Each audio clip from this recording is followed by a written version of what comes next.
Hello there. Good morning, good afternoon, good evening, wherever you are. I'm Ryan in Singapore. Welcome to our mindfulness practice. Today's topic is about, well,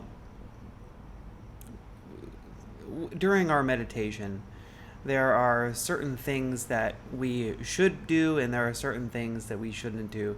And today is maybe there's something in your meditation that you're doing that you shouldn't be doing. And I just kind of wanted to walk through what that is and why we might want to stop doing that. So, just to kind of link it to what we've been talking about previously, it's about intention. So, what's the intention that you are arriving at your meditation with? What's the reason that you're sitting down to do meditation? You're not meditating by accident. You're certainly here for a reason. And so connecting to what that reason for doing your meditation is. We have all kinds of reasons that we might be doing it. One is, we might simply want to be cultivating awareness, being more aware day to day. This really is what mindfulness is all about, is about cultivation of awareness. Maybe we have anxious thinking. We constantly project into the future, think about all of the things that could go wrong, and have little control over our minds as our minds move into the future without our consent, and think about things that are distressing for us, about all of the potential negative future possibilities. Our minds might be going backwards into the past. We might be feeling bad about ourselves. We might be going into depression. And so mindfulness can help us stay present in our experience as it is right now. So I think it's important as we go into this topic to really think about what is our intention, what brings us to our meditation, because like I said, it doesn't happen on accident. There are many things that we could be doing besides sitting here on our cushion and doing nothing, as meditation is a lot of nothing. I think that's something that sometimes people have a hard time acknowledging, is that meditation is a nothing kind of thing. And how do we justify doing nothing when there's a lot of us have so many things for us to be doing? So what is it that is important about doing nothing? And I do want to stress that it is important to do nothing. So kind of starting off with that. And so now let's talk about meditating. So what are some of the things that we tend to associate with meditation, or tend to think that we need to do, perhaps not fully understanding why we do them? One is that we tend to sit still during meditation. Maybe we have our eyes closed. What's the purpose of sitting still? Is when we're still, we aren't using we're not using our brains, our minds, to actively do something, right? Our bodies still move. We still have our heart beating, our breath is still going, but we aren't going into that place where we have to actively use our minds to, as I move my hand, right? There's some interaction between my brain and my hand, that I am willingly making my hand do its movements. I'm willingly speaking. These kind of things that require action, we can start to let go of a bit as we go into our meditation. And we're going to talk about this, in fact, next time. Is a little bit more about how this activeness of the mind and activeness of the brain, how this is affected as we do meditation.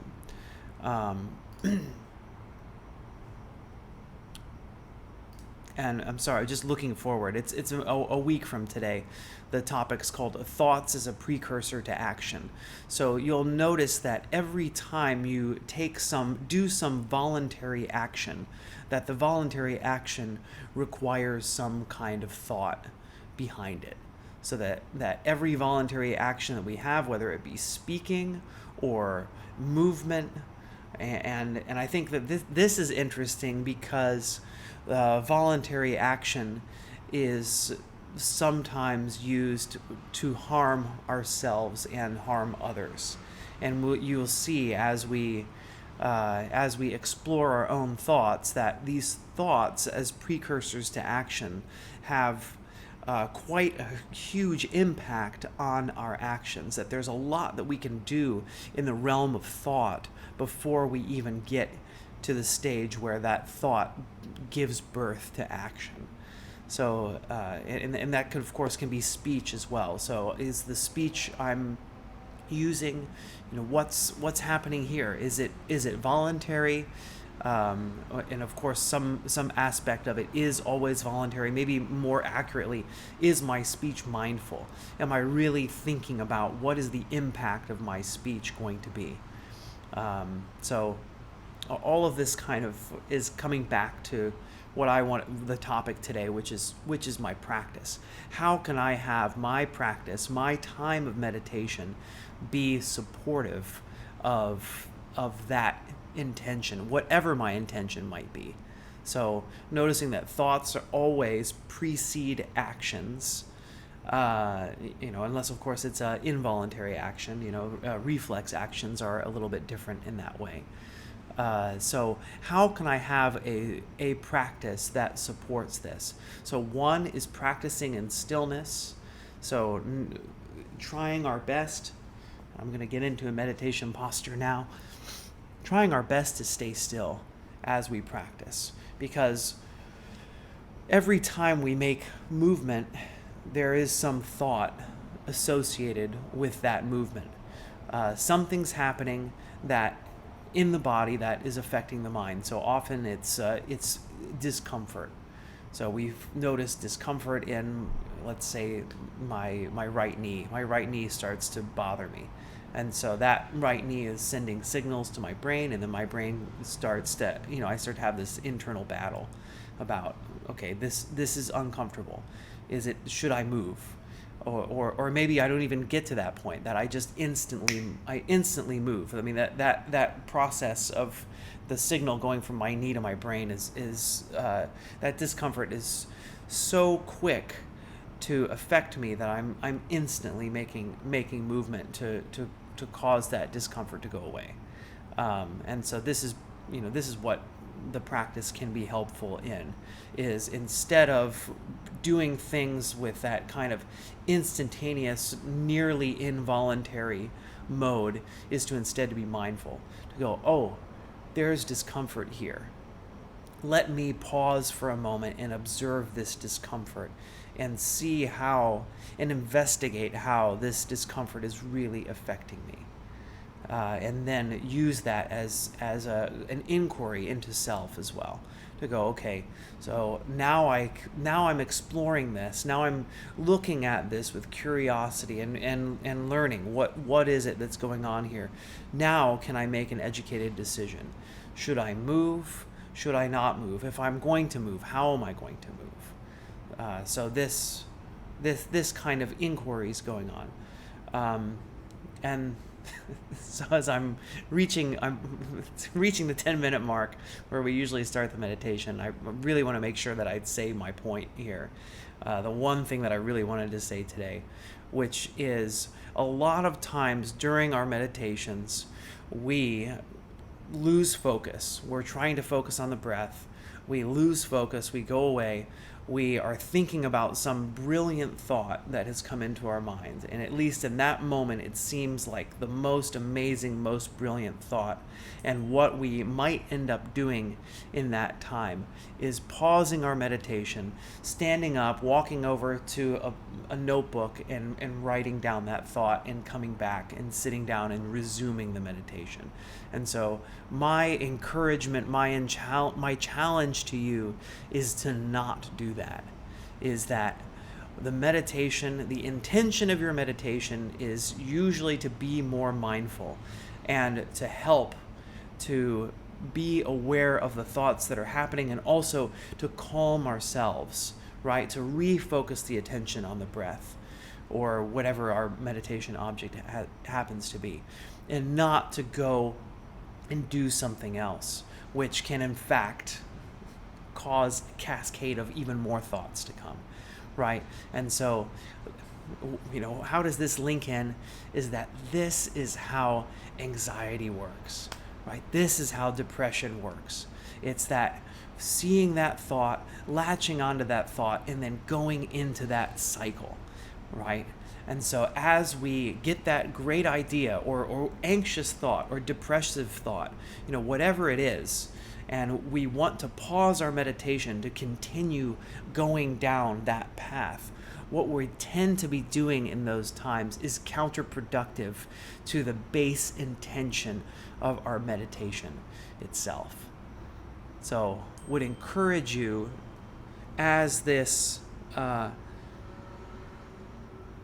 as we do our meditation to not interrupt our meditation for these things, to the moment that we discover that our mind has wandered, not to do anything else. Do not pursue that thought. Do not stand up and go write down that brilliant idea. I'm sure if that idea is as brilliant as you think it is right now in this moment, it will still be around when your meditation ends. And if it's not, don't worry about it, because it wasn't as brilliant as you imagined it would be. And I'll tell you, on meditation retreats, when my mind is still for days on end, right, hundreds, thousands of brilliant ideas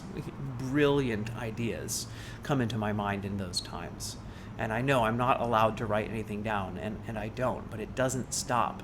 That stuff still keeps coming up. And it's interesting that a lot of that stuff, of course, I remember when the meditation retreat's over. And in the days and the weeks following the end of the retreat, I realized that this stuff that was coming up wasn't nearly as brilliant as I thought it was. And so it's a very interesting process. So I'd really like to challenge you and encourage you not to interrupt your meditation, that when you do find that your mind is wandering, for you to acknowledge the mind wandering, come back to the object of meditation, because this really is the core and the heart of our meditation practice. All right. Welcome, everybody. We're speaking of meditation practice. We're going to go ahead and get into a meditation practice right now. So, find yourself in your comfortable meditation posture, whatever that might be. Would encourage you to bring your back away from the backrest if you're sitting on a chair to help support and alertness.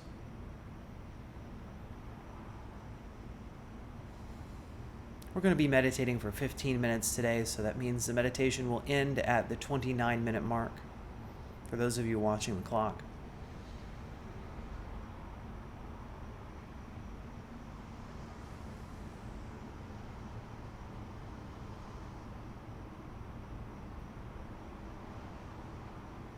Feel free to allow your eyes to close if that's comfortable for you. If you'd rather leave your eyes open, just choosing a gaze that's approximately 45 degrees downwards.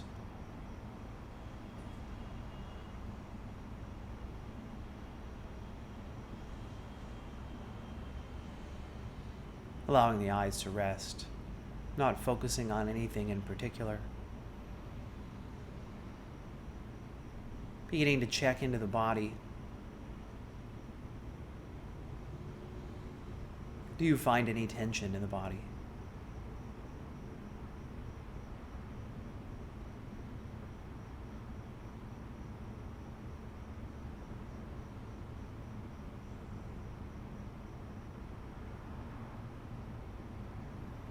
If you do discover tension, does your awareness of it allow you to begin to relax?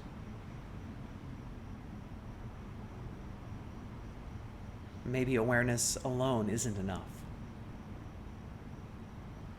You can feel free, if the tension's in your shoulders, to roll your shoulders a few times, move your head around. See if that encourages a little bit of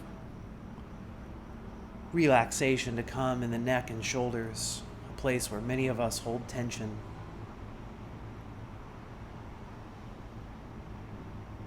Then as we begin our practice, let's take a few deeper breaths together.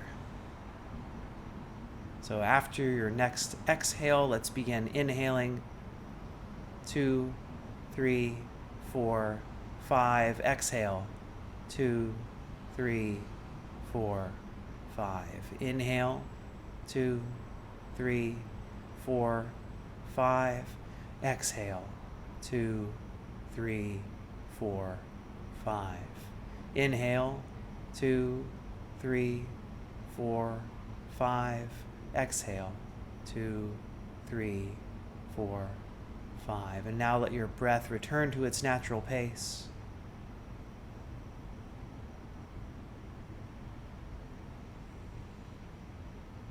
Observe this posture which you've chosen today. See if you can remain still for this practice.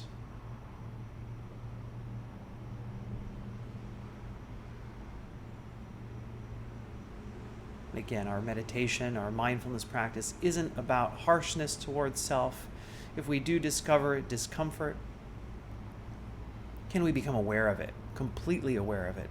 Bring our full attention, our full curiosity to it before making any decision as to whether or not to move or to change the way things are in this moment.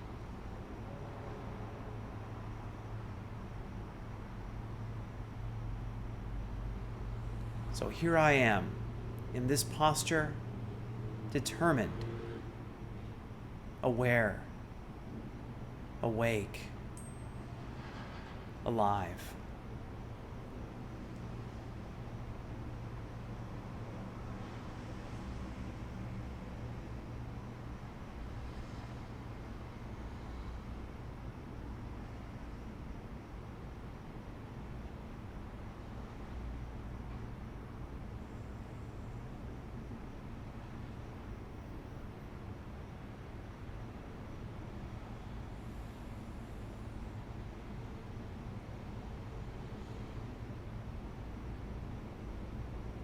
And I am breathing.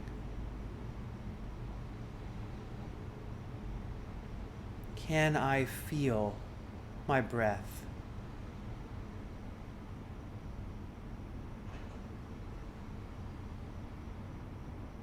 As my breath goes in and out of my body, the air from outside going inside the body, expanding the body, and then the body contracting as the air comes back out.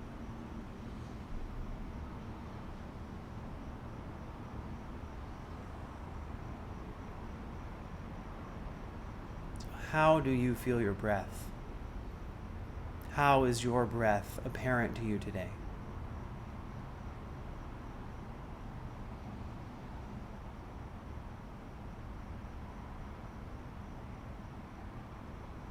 Maybe you can feel the breath as you breathe in, entering the nostrils. Cooler air cooling off the inside of the nostrils. As you exhale, feeling the warmer air coming out. Warming the inside of the nostrils. Maybe you can feel the air moving across your upper lip as you breathe out.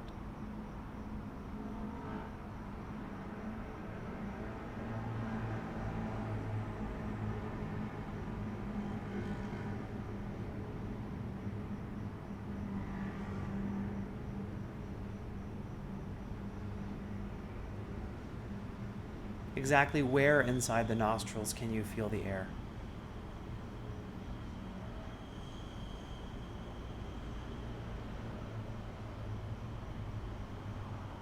There are little rings of skin right at the entrance of the nostrils. And inside there's this mucous membrane, some hairs.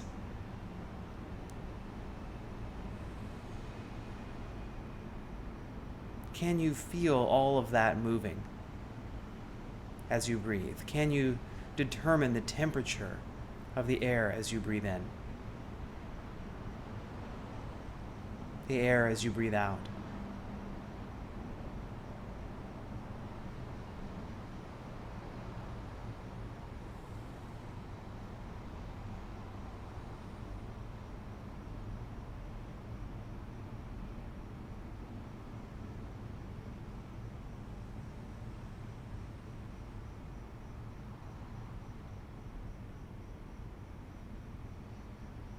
Fully and completely zeroing in our focus to the physical sensations in the nostrils and the nose.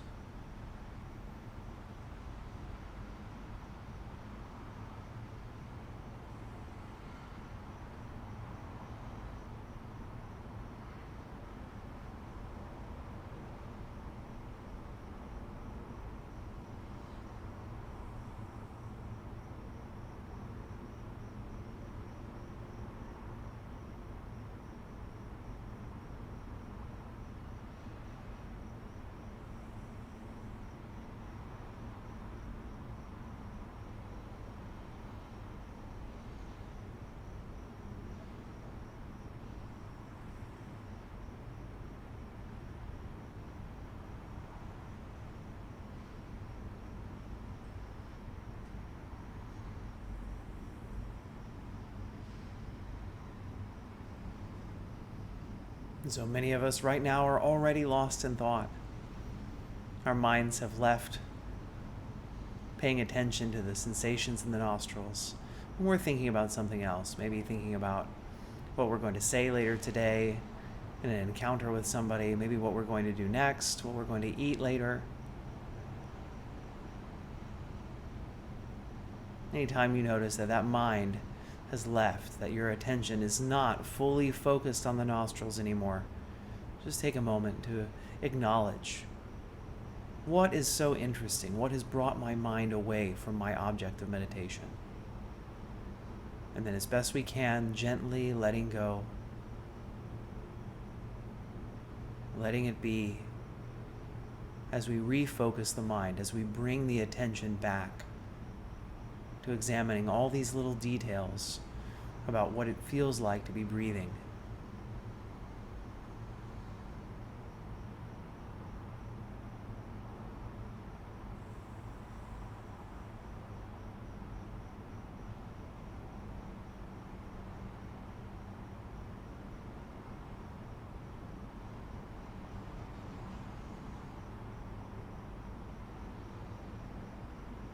Oh no, my mind has gone again, off to some other thought. Okay, letting go, coming back to the nostrils, beginning again.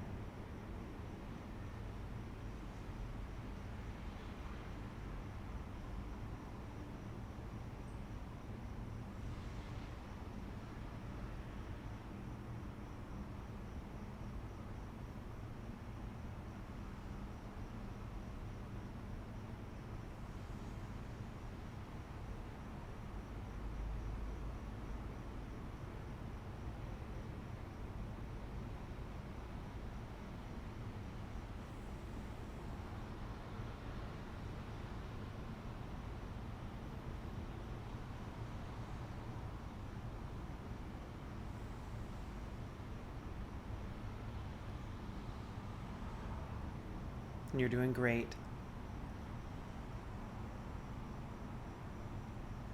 I'm going to go ahead and leave the last 4 minutes of our practice for silence, for you to work on your own to keep your attention focused on the present moment, on the sensation of breathing at the nostrils.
And now is the time for us to draw our practice to its close.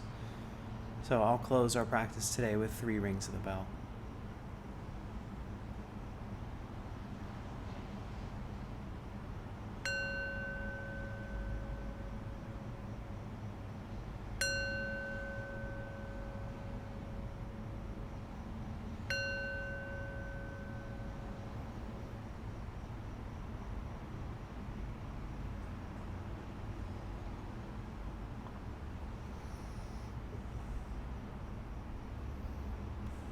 Thank you so much.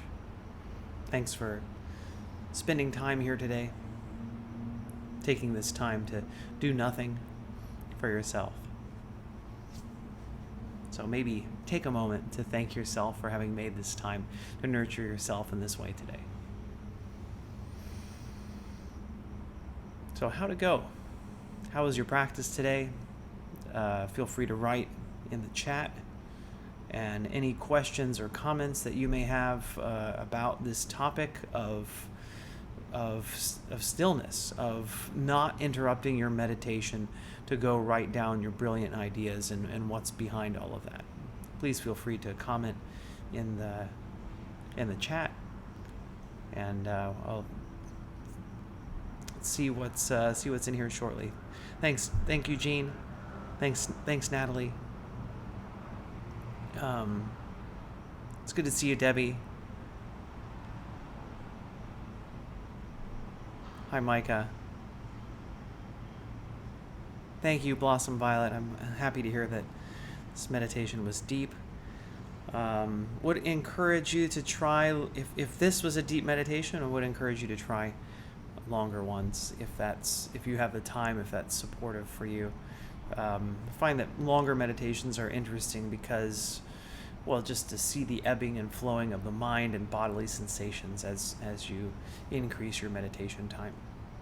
Thanks, Ro. It's great to see you. Great to have you here today. I'll be back on Tuesday, my time, Tuesday morning. So if it's if you're in the Western Hemisphere, that would be Monday night. Joanne says, was going great, managed to only have 1 or 2 thoughts came through until a blowfly came into my room. Thanks, Joanne, for sharing.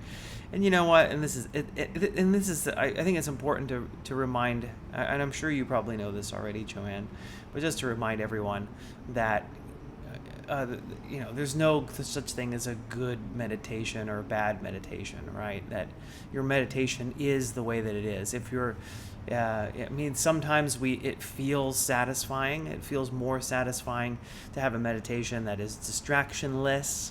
We feel like we've accomplished a lot when we are not thinking during our meditation.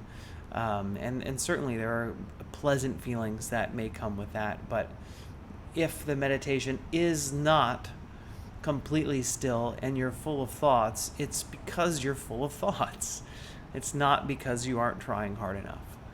I think that's an important lesson for all of us to learn, to remember that it's a process, that today is different from yesterday, and tomorrow is going to be different from today, and how we meditate each day is what our meditation's like is going to be different all the time. Right, Frank? Frank's got a haircut, by the way. I don't know if you can tell. Gave him a trim a couple days ago. Here we go. Display the merchandise here.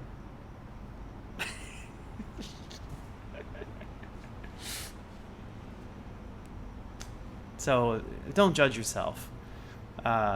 Don't judge the meditation, because if you're thinking a lot, it's because there's a lot of going on. There's a lot on your mind. And I'm going to remind you the same thing that I reminded you last time. If you want to be more mindful in your daily life, the key to doing that is to simplify your life.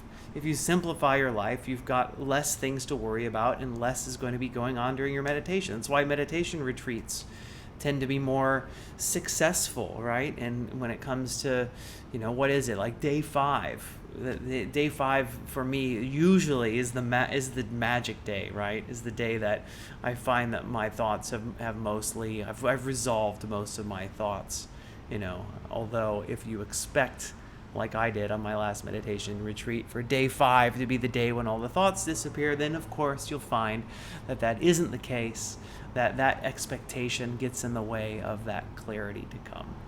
So, and also accepting how I am in that moment. Be how you are. Just be how you are. Be who you are and be that well. And be accepting of that, and what comes up in that, your knowledge of your own strengths and weaknesses, and your accepting of yourself in this moment, and looking at the things that I can change to make my life better, to make my life happier and more peaceful. Thank you, Cece, for your donation. Micah says, the thing I'm sometimes torn about moving is I know that my posture has slumped. Do you have any thoughts or suggestions for keeping posture straight throughout a longer meditation? I'd say adjust your posture when you notice that when you're slumped. If you slump down, you go, "Oh, I'm slumped." That's this is a great time to go, "Okay, let's move back into the proper posture." And that's one of the reasons why at the beginning of the meditation I have us look at our postures and feel our postures, so we know what posture that we're in. And why do we adjust the posture if we're slumped? Of course, when I'm saying no voluntary movement, is because the sitting up straight is very supportive to your meditation practice. You'll find that for a variety of reasons, which I won't get into today. We can leave that for another time. Thanks, Micah, for sharing that. Cece says, I have constant thoughts drifting through, less worried than when I started years ago. Yeah, of course. Thanks for sharing, Cece. And I'm very happy to hear that share, because that's what my meditations are like. I don't have meditations in my day-to-day life. I rarely have a meditation that isn't filled with thoughts. So you are not alone.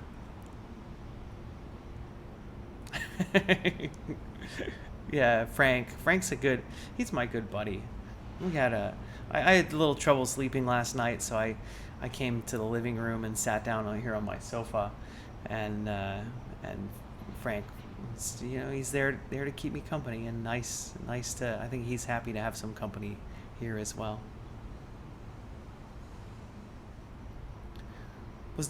Jean says, was distracted by thoughts of snow, past the future snow, past and future snow. Yeah.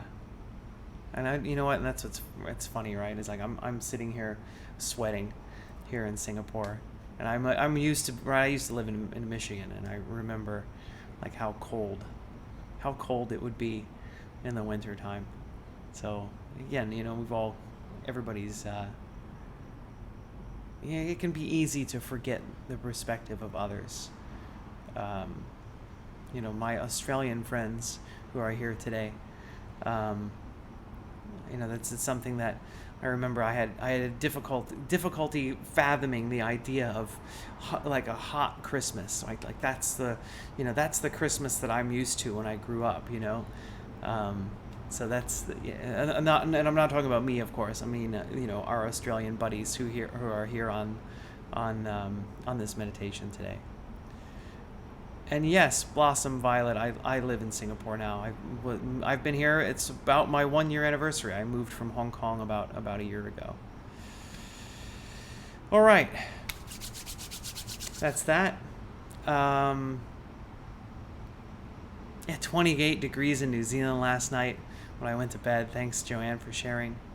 A good friend of mine's from New Zealand. He's from Invercargill.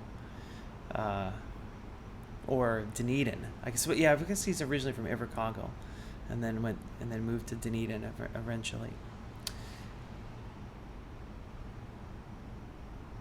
Yeah, exactly. Right at the bottom end. Yeah, right where you experience the most weather change, right? The most seasonality, I guess. Okay. If you don't follow me on Insight Timer, please do. I would appreciate that. It's quite supportive. Listen to my my free tracks. If you aren't a premium member, listen to my premium tracks. If you are, that helps and supports, and of course supports you during your own meditation journey. I'll be back on Tuesday morning for me, or it could be Monday night for you.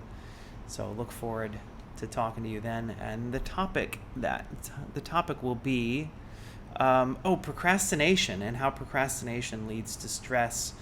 I think this is a really interesting topic. We'll kind of related to these threads that we've been talking about here in January.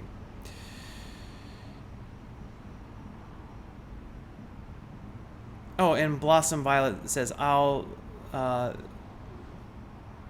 great, thanks for sharing. Blossom Violet is doing lives on Sunday at 8 a.m. Sydney time, so it looks like, I think that's piano.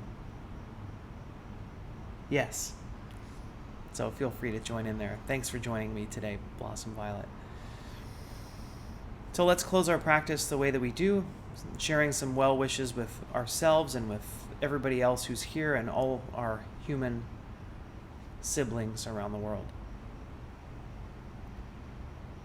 Join me if you like. Repeat after me if you feel comfortable doing so. May I be happy and peaceful. May everyone watching, listening, wherever you are, I wish you all happiness and peace. May all human beings here on our planet, all sentient life around the universe, all of us, whether we're joyful or suffering, I wish all of us happiness and peace.